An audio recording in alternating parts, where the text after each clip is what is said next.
दोस्तों, यूएन में veto power के लिए भारत ने अपने कदम आगे बढ़ा दिए हैं, लेकिन इसके साथ ही भारत का साथ देने के लिए अब रूस और ब्रिटेन जैसे देश भी आगे बढ़ गए हैं। वे खुले तौर पर भारत का समर्थन करते दिखाई दे रहे हैं। इसी सिलसिले में अब रूस और ब्रिटेन की तरफ से यूएन को लेकर इतने बड़े बयान आए हैं जिसने पूरे यूएन में ही खलबली मचा कर रख दी। ऐसे में इन दो बड़े देशों की तरफ से क्या बयान आए हैं, किस तरह से ये भारत के सपोर्ट में आकर खड़े हुए हैं, इन सब बातों के बारे में अब आपको थोड़ा विस्तार से इस वीडियो में बताते हैं।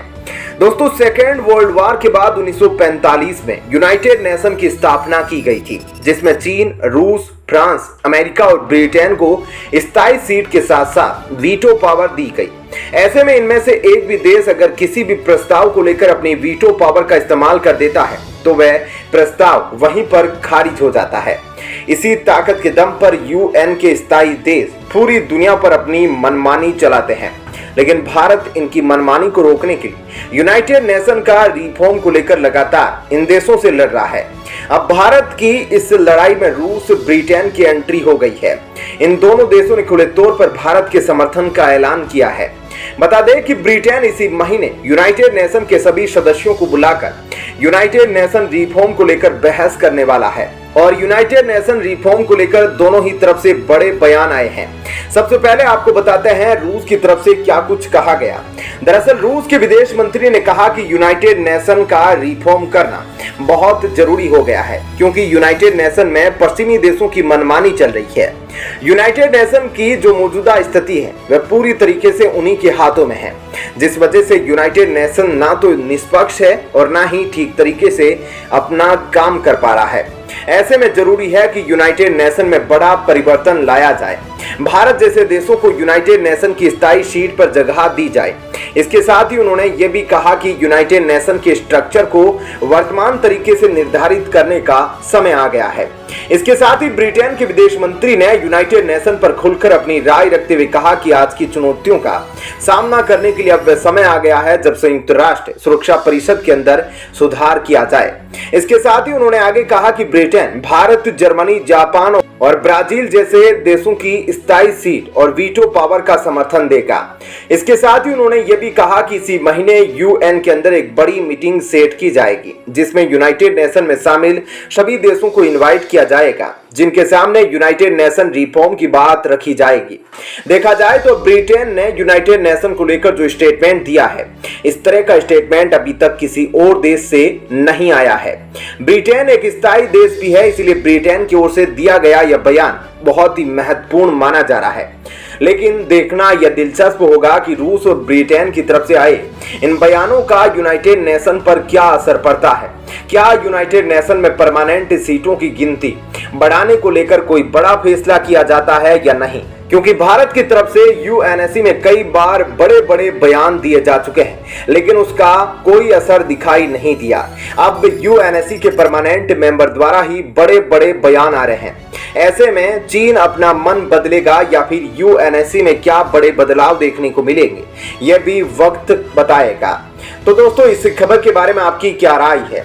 आपको क्या लगता है, रूस और ब्रिटेन ने जिस तरह से भारत का पक्ष लिया, क्या उसके बाद भारत को यूएनएससी में परमानेंट सीट मिल जाएगी या नहीं? इस बारे में हमें कमेंट करके जरूर बताएं। और अब आपको बताते हैं ऐसी ही एक और बड़ी खबर। दोस्तों, उधर यूएनएससी के चीफ ने तो कहा है कि भारत के पास वह हर एक क्वालिफिकेशन है जिससे उन्हें वीटो मिलना चाहिए, लेकिन इसके बावजूद भी एक देश ऐसा है जो यूएनएससी के चीफ का भी विरोध कर रहा है। लेकिन इस विरोध के बाद भारत भी बौखला गया है। भारत ने भी सीधे सीधे धमकी दे दी है कि भारत को अगर वीटो नहीं मिलता है तो बर्बाद हो जाएगा संयुक्त राष्ट्र।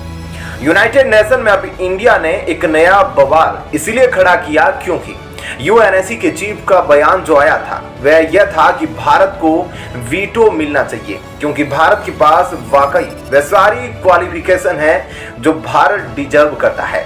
और उन्होंने यह भी कहा कि भारत का जो टैलेंट है वह दुनिया की बड़ी बड़ी कंपनियों में सबसे शीर्ष पद पर है। आज भारत एक बिजनेस हब बना हुआ है और जो चाइना भारत को वीटो नहीं देना चाहता है और भारत के पक्ष में वोटिंग नहीं करना चाहता, वही चाइना भारत के मार्केट से ही सबसे ज्यादा पैसे कमाता है। दोस्तों, इन सब बातों के बावजूद भी यूनाइटेड नेशन में चीन ने साफ साफ इनकार कर दिया कि वह भारत को वीटो के लिए वोटिंग नहीं करेगा।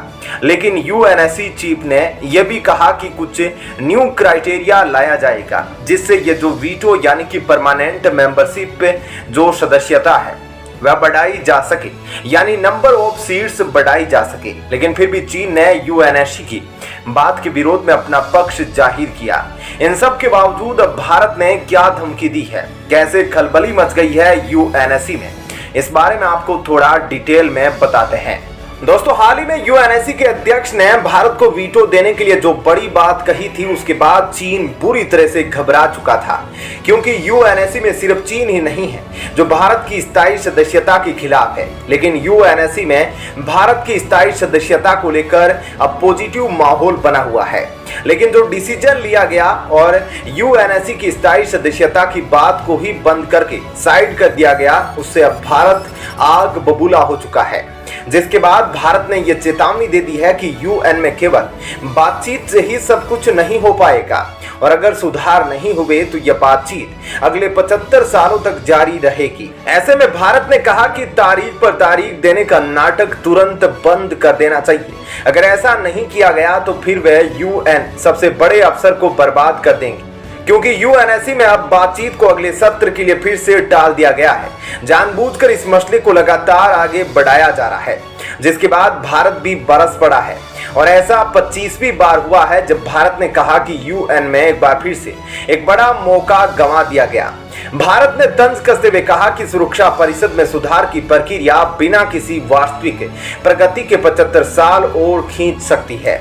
संयुक्त राष्ट्र में भारत के स्थायी प्रतिनिधि रुचिरा कंबोज ने संयुक्त राष्ट्र पर बरसते हुए कहा, यह स्थिति स्पष्ट रूप से उन लोगों के हित में है जो जस की तस से करते रहते हैं, यानी यह प्रक्रिया दोहराती जाती है।